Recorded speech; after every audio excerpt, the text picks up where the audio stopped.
Ang kwentong ito ay nagsisimula sa pagkamatay ng isang kabalyero, isang tunay na kagalang-galang na mandirigma at pagkatapos niyang bumagsak sa espada ng isang demonyo, sa di inaasahang pagkakataon siya'y muling isinilang bilang isang halimaw.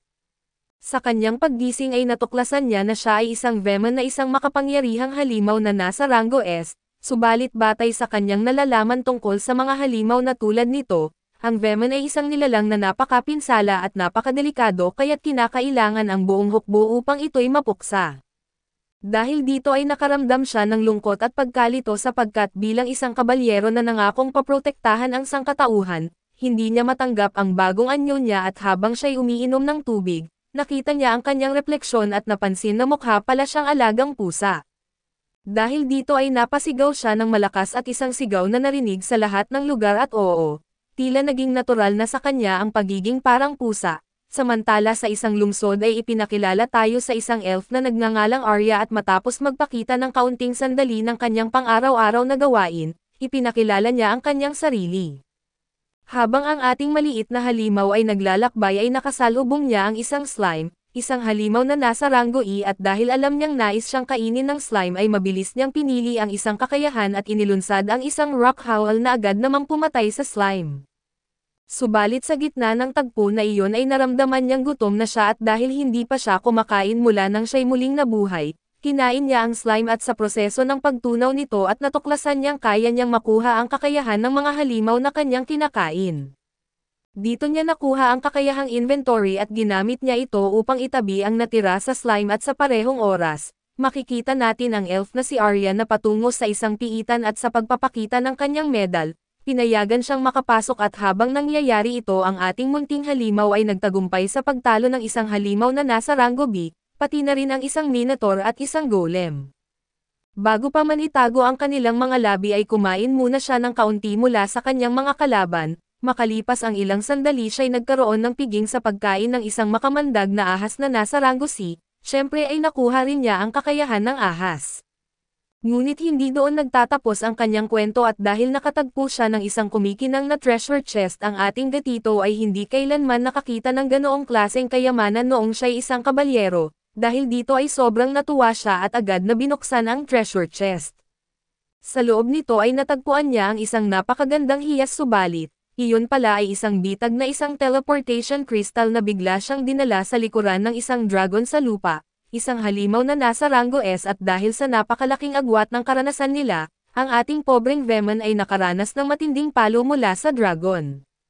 Sa kabila nito ay kinausap siya ng dragon sa pamamagitan ng telepatiya at ipinahayag ang pagkagulat nito na nakaligtas ang Veman mula sa isang sugat ng kanyang mga kuko. Ngunit ipinaalala rin nito na napakahina niya at habang sinusubukan ng dragon na kainin siya, mabilis na ginamit ng gatito ang kanyang ether blade at naputol ang isang mata ng dragon. Pagkatapos ay gamit ang kakayahan niyang lumipad na nakuha niya mula sa Hiberno ay nakatakas siya sa pamamagitan ng isang maliit na siwang na likha ng kanilang laban, subalit dahil sa labis na pagkapagod at pagkawala ng dugo mula sa laban ay nawalan siya ng malay. Ang huling nakita niya bago siya mawalan ng malay ay ang anino ng isang tao at akala niya iyon na ang kanyang katapusan, pero nagkamali siya at iyon pala ay ang elf na si Arya at napagkamalan siyang isang alagang pusa, kaya't dinala siya nito sa kanyang silid at ginagamot ang kanyang mga sugat at binigyan siya ng pagkain. Sa pagkakita kay Arya ay naisip ng gatito na siya'y isang anghel at tahimik niyang iniinom ang gatas na ibinigay nito, sa loob lamang ng isang araw na kasama niya ang elf. Tuluyan siyang nakabawi at bago umalis si Arya, sinabi nito na lalabas muna siya at habang umiinom ng gatas ay nag-iisip ang ating Veman. Sinabi niyang ginagamot niya ako at pinatulog ako sa kanyang kama, pinakain ako at huminto siya sa pag-inom at tumingin sa labas ng bintana at napagtanto niya na ngayon ay tungkulin niyang protektahan ang elf na ito, kinilala ng ating gatito bilang guro ang taong nagligtas sa kanyang buhay. Sa pagkakataong iyon ay muling lumitaw ang kanyang pagiging kabalyero at nagbitaw siya ng pangako, ipagtatanggol niya ito kahit paibuwis ang sariling buhay kaya naman nang makita niya si Arya na sumakay sa isang bangka, mabilis siyang sumunod at bago pa man umalis ang bangka ay magaling siyang nagtago at matagumpay na nasundan ang kanyang guro. Habang nasa bangka ay nakaramdam siya ng pagkaasiwa at may mga iniisip siyang hindi nararapat, tulad ng pag-imagine kay Arya na nakasuot ng kakaunting damit ngunit nag-aalala rin siya sa kaligtasan nito, gayunpaman ay hindi iyon sapat na dahilan para gawing tama ang kanyang naiisip. Habang sila'y naglalakbay ay nakipaglaban si Arya sa tatlong goblin na marurumi at madaling niyang nalupig gamit ang kanyang kakayahang pagbilis, pinutol niya ang kanilang mga tainga bilang patunay ng tagumpay subalit, sa isang sulok ay napansin niya ang isa pang goblin na isang goblin mage. Habang naghahanda siya para sa laban ay inatake siya ng goblin ng isang fireball at sa oras na iyon ay mabilis na sinagip ng ating gatito si Arya at dahil nais niyang itago ang kanyang tunay na pagkatao, hindi niya ginamit ang kanyang mga natatanging kakayahan, sa halip ay sinugatan niya ang mukha ng goblin gamit ang kanyang mga kuko at itinulak ito pababa sa hagdan. Sa huli namatay ang goblin at sa pagkakita nito ay nagulat si Arya at nagtanong kung paano nakarating ang kanyang alagang pusa sa lugar na iyon. Habang pauwi ay niyakap niya ang gatito sa kanyang dibdib bilang gantimpala sa pagsasagip nito. Pinasaya rin niya ito sa paghaplos at tulad ng ginagawa sa mga alagang pusa na ikinatuwa naman ng ating bayani, sa kalaunan ay nakarating sila sa Adventurers Guild at doon ay mapapansin ang mga waiter na nakasuot ng kakaibang kasuotan, na tila may kakaibang hilig ang sumulat ng kwentong ito. Bigla namang lumitaw ang isang pulang buhok na adventurer na nagngangalang Catman na isang tipikal na nakakainis na tao. Lagi nitong inaanyayahan si Arya na sumama sa kanyang grupo ngunit malinaw sa ekspresyon ng mukha nito ang masama nitong intensyon. Sa kabila ng lahat ay magalang na tinanggihan ni Arya ang alok nito subalit mapilit si Catman at sinusubukang hawakan pa ang likuran ni Arya. Sa pagkakataong ito ay mabilis na kumilos ang ating gatito at kinagat ang kamay ng pulang buhok na si Catman. Matapos ang ilang saglit ng paghila at pagpupumiglas ay nakawala siya at bumagsak diretso sa mukha ni Catman, na agad niyang nasugatan gamit ang kanyang mga kuko at sa huli ay bumagsak siya sa dibdib ni Arya, at masayang-masaya sa kanyang tagumpay. Dahil dito ay galit na galit si Catman at hinugot ang kanyang espada kaso bigla siyang napansin na hindi niya ito may galaw. Ito pala ay dahil pinigilan siya ng receptionist ng guild na si Arnold na dating isang adventurer na nasa Rango B. Sa isang tingin pa lang ni Arnold ay napilitan ang duwag na si Catman na umalis na parang isang takot na daga. Pagkatapos ng insidente ay binati ni Arnold si Arya na sinasabing napaka-espesyal ng kanyang kaibigan, halos katulad ng isang kabalyero na handang magtanggol sa kanyang amo. Sa pagkakataong iyon ay ipinakilala ni Arya ang kanyang alagang pusa at binigyan ito ng pangalang Tama. Ipinahayag niya kay Arnold na mula ngayon ay opisyal na alaga na niya si Tama at labis itong ikinatuwa ng ating bayani, sapagkat sa wakas ay maaari na siyang manatili sa tabi ng kanyang amo nang hindi kailangang magtago. Ibinigay rin ni Arya ang mga tainga ng goblin bilang patunay ng pagkumpleto niya sa kanyang misyon at dahil dito, tumaas ang kanyang ranggo sa guild at sa kasiyahan ay umorder sila ng pagkain upang magdiwang, habang naghihintay ay masayang hinihimas ni Arya ang ating Veman. Subalit sa kalagitnaan ng paglalaro ay hindi sinasadyang napindot niya ang maselang bahagi ng ating bayani, na nagdulot ng malakas na sigaw mula kay Tama at matapos dumating ang pagkain na parehong nabusog ang dalawa. Ngunit si Arya dahil sa kaunting alak ay naging medyo tipsy, sinabi niya kay Tama na kung hindi siya magpapahimas, hindi siya papayagang sumama sa kanya sa paliligo at sa huli ay magkasama silang naligo.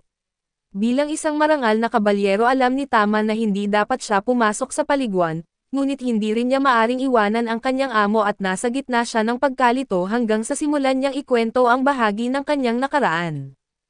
Ibinahagi niya na sa lugar kung saan siya ipinanganak at sinalakay ito ng mga kakilakilabot na demonyo, ngunit doon rin niya nakita ang isang pambihirang babae na kilala bilang ang Santa ng Espada at sa kanyang elegante at mabilis na galaw, nilipol nito ang lahat ng demonyo.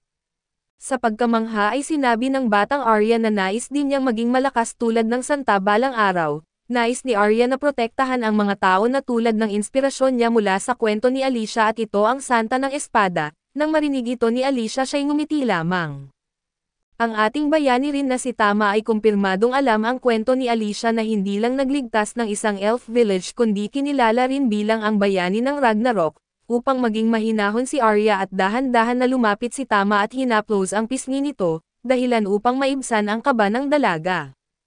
Kinabukasan ay nakita ni Tama kung paano minamahal ng bayan si Arya ngunit nang dumating sila sa Adventurers Guild, bumubulong si Arnold kay Arya na umalis na lamang ng tahimik kaso biglang dumating si Catman na may dalang kautusan mula sa baron ng lungsod. Nakasulat dito na kailangang isakripisyo si Tama dahil sinaktan nito ang isang adventurer at sa kabila nito ay ayaw ni Arya na isuko ang kanyang alaga, kaya't iminungkahi ni Catman ang isang laban at kung siya ang mananalo, papayag si Arya na magpakasal sa kanya subalit kung si Arya ang mananalo ay kakanselahin ang utos ng Baron. Kitang-kita na ginawa ito ni Catman para pilitin si Arya sa kasal at malinaw rin na binayaran niya ang Baron upang ipalabas ang utos na iyon. Sa arena si Arnold ang napiling referee at ipinakilala niya si Catman bilang isang adventurer ng Rango C na makakalaban si Arya, isang adventurer ng Rango D. Sa isang bihirang pagkakataon ay inamin ni Catman ang pagkakaiba ng kanilang antas at naghayag na papayagan niya ang tulong mula sa iba. Subalit walang nagboluntaryo o iyon ang akala nila at sa wakas ay dumating si Tama na ikinatuwa naman ni Arnold. Ipinaalala niya kay Arya na si Tama ay tunay na parang isang maliit na kabalyero na protector ng kanyang amo, habang nagtatawanan si Catman na minamaliit niya si Tama at sinabing walang halaga ang isang maliit na pusa sa laban, muling inanunsyo ni Arnold ang simula ng laban. Ang unang umatake ay si Tama at dahan-dahan siyang tumakbo kunwari mabagal upang paniwalain si Catman na hindi siya banta, subalit habang sinusubukang umatake ni Catman at iniwasan ito ni Tama ng eksakto, sa kabila nito ay nag-alala si Arya para kay Tama. Gamit ang kanyang kakayahang bilis sumugod siya sa laban at gayunpaman ay madaling naiwasan ni Catman ang kanyang atake at sinipa siya, nang sumunod ay tinangkang depensahan ni Arya ang sarili mula sa mga atake ni Catman gamit ang kanyang espada. Sa pagkakita ng sitwasyon alam ni Tama na madali niyang matatalo si Catman gamit ang isang fireball, ngunit ayaw niyang ipakita sa lahat ang kanyang tunay na anyo subalit, nang makita niyang halos talunin na ni Catman si Arya na hindi niya kayang tumigil at bago pa maibigay ang huling atake, ginawa niya ang pinakamahusay niyang alam at sinugod niya si Catman at tinamaan siya sa isang kritikal na bahagi gamit ang kanyang sariling espada. Direktang tumama sa kanyang maselang bahagi ngunit alam ni Tama na sa ginawa niyang iyon, napansin na ng lahat ang kanyang tunay na anyo bilang isang Veman, naiisip niya na bagaman binigyan siya ng pangalawang pagkakataon sa buhay ay maaaring ito na ang kanyang wakas. Sa kabila nito ay ngumingiti siyang nagwika sa sarili na wala na siyang pakialam at dahil nagawa niyang protektahan ang kanyang guro, para sa kanya ito ang kahulugan ng pagiging isang tunay na kabalyero kaya't ipinikit niya ang kanyang mga mata, handang harapin ang kamatayan. Ngunit bago mangyari iyon ay nagbigay ng pahayag si Arnold sa pagkakaunawa niyang si Tama ay nakakaintindi ng wika ng tao at kayang gumamit ng elemental na mahika, naisip niyang maaaring isa itong elemental cat at sa desisyong ito ay nailigtas ang buhay ni Tama at inanunsyo rin ni Arnold na si Arya ang nagwagi sa laban. Kinabukasan ay masayang natulog si Tama sa tabi ng kanyang guro na si Arya, napakasaya niya sa kanyang bagong buhay bilang alaga ng isang napakagandang elf. Kaso dito muna matatapos ang recap natin sa bagong anime na ito, salamat sa inyong panonood hanggang sa muli.